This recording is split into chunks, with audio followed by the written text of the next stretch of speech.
Bismillahirrahmanirrahim. Assalamualaikum warahmatullahi wabarakatuh. Saya Adelia Nanda Aftika dengan NIM 22423136. Di sini saya akan mempresentasikan mengenai analisis laporan keuangan pada PT Daya Mitra Telekomunikasi Tbk atau Mitratel.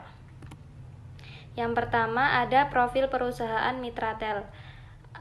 PT Daya Mitra Telekomunikasi yang juga dikenal sebagai Mitratel adalah anak perusahaan PT Telekomunikasi Indonesia.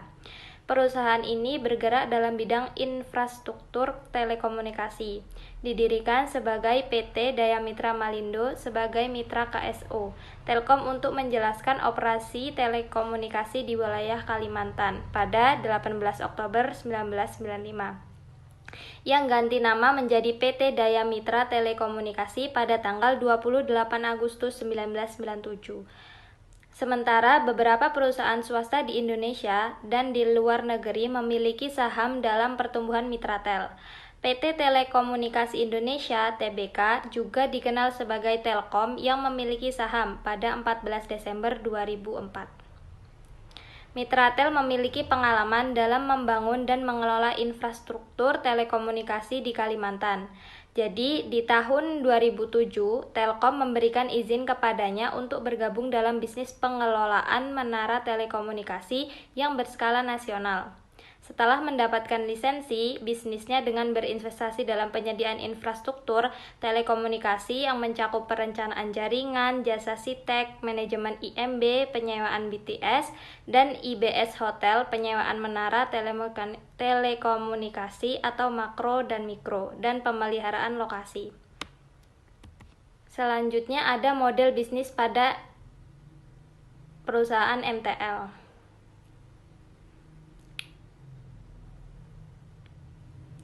Bisnis model yang diterapkan oleh MTEL itu ada 4. Jadi model bisnis dari perusahaan MTEL itu yang pertama ada perusahaan akan mempercepat pertumbuhan organik. MTEL akan mengambil langkah yang berani dalam mengambil peluang permintaan menara baru dan collusion dari MNO dengan meningkatkan kapasitas dan jangkauan layanan. Yang kedua, ada strategi merger dan acquisition.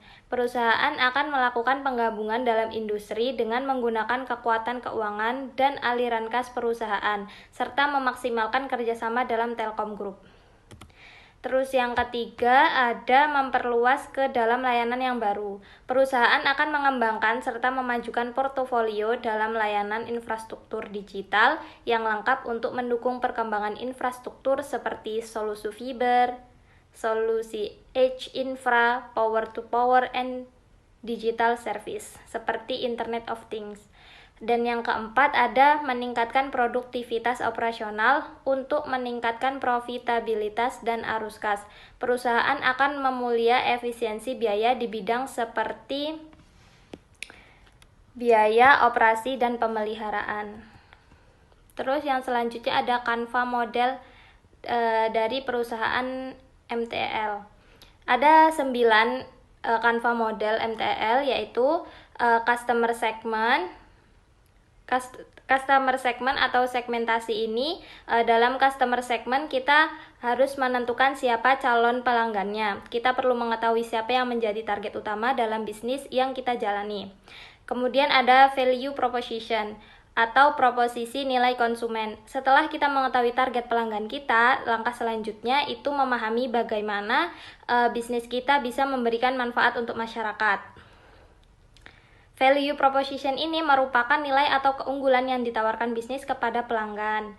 Terus yang ketiga ada channel. Channel merupakan cara atau media yang digunakan pembisnis untuk berkomunikasi dengan pembeli atau pelanggan untuk menyampaikan produk atau layanan kepada masyarakat. Terus selanjutnya ada customer relationship atau hubungan konsumen. Setelah kita tahu siapa target pasar kita dan media apa yang akan kita gunakan, itu langkah selanjutnya menentukan bagaimana cara membangun hubungan dengan pelanggan. Misalnya, kita bisa ngasih diskon atau mengadakan giveaway untuk membangun hubungan yang lebih erat kepada pelanggan.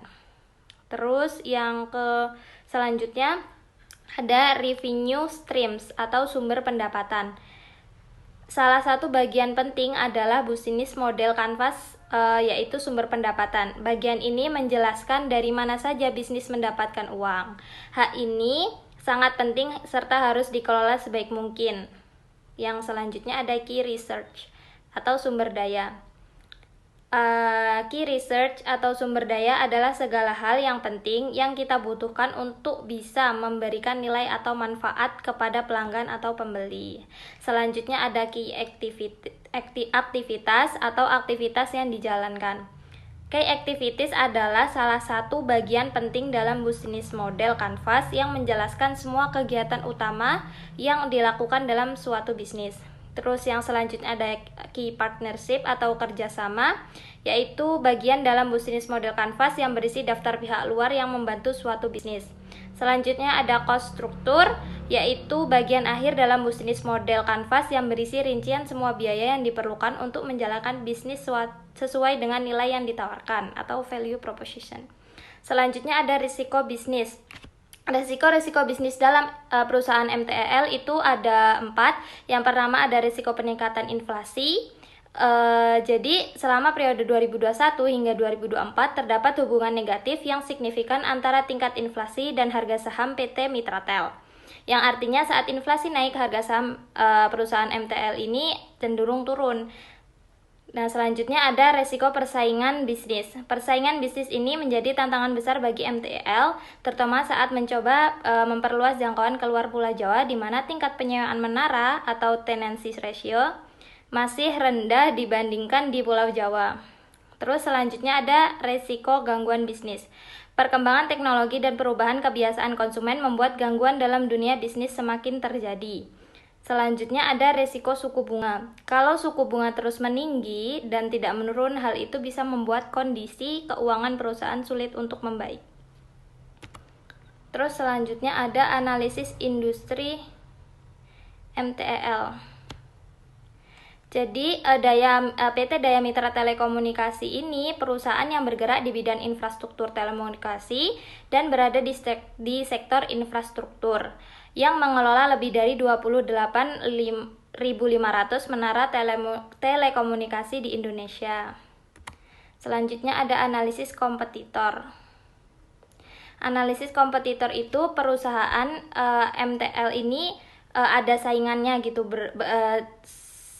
antara perusahaan yang lain, kayak seperti perusahaan PT Sarana Menara Nusantara Tbk atau disingkat TOWR dan PT Tower Bersama Infrastruktur disingkat TBIG.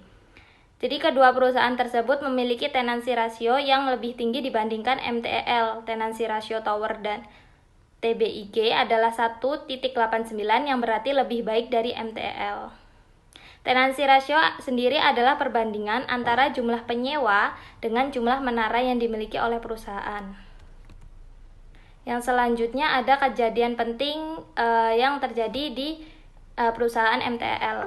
Yang pertama ada pada tahun 1995, tepatnya pada 10 Oktober, perusahaan ini didirikan dengan nama PT Daya Mitra Malindo.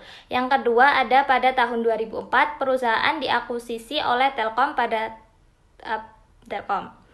Yang ketiga ada tahun 2008. Perusahaan MTEL mulai menjalankan kegiatan bisnisnya secara komersial di bidang penyediaan infrastruktur telekomunikasi.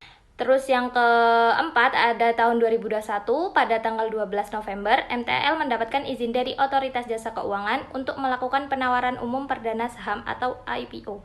Terus yang terakhir ada tahun 2024, di tanggal 31 Mei, MTEL akan membagikan dividen sebesar 1,5 triliun atau 18,27 per saham.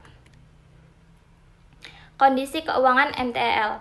Jadi, MTEL mencatat pendapatan sebesar 2,49 triliun pada kuartal keempat 2024, naik 5,14% dibandingkan kuartal sebelumnya dan tumbuh 7,25% dibandingkan periode yang sama pada tahun lalu. Dengan demikian, total pendapatan sepanjang tahun 2024 mencapai 9,31 triliun, tumbuh 8,30% secara tahunan. Dan ini sedikit lebih tinggi dari perkiraan internal. yaitu 103% dari target Vintas. Namun masih sedikit di bawah perkiraan rata-rata analisis pasar, yaitu 96% dari konsensus.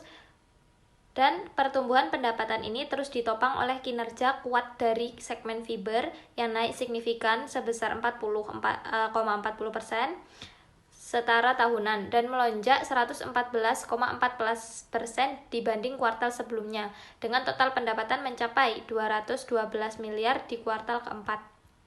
Jadi, dengan data-data yang diberikan ini, kondisi keuangan pada perusahaan Daya Mitra Telekomunikasi itu kondisi keuangannya baik-baik saja dan terus meningkat. Demikian presentasi yang saya sampaikan. Kurang lebihnya saya mohon maaf, dan apabila ada kata-kata yang kurang, saya mohon maaf. Saya akhiri. Wassalamualaikum warahmatullahi wabarakatuh.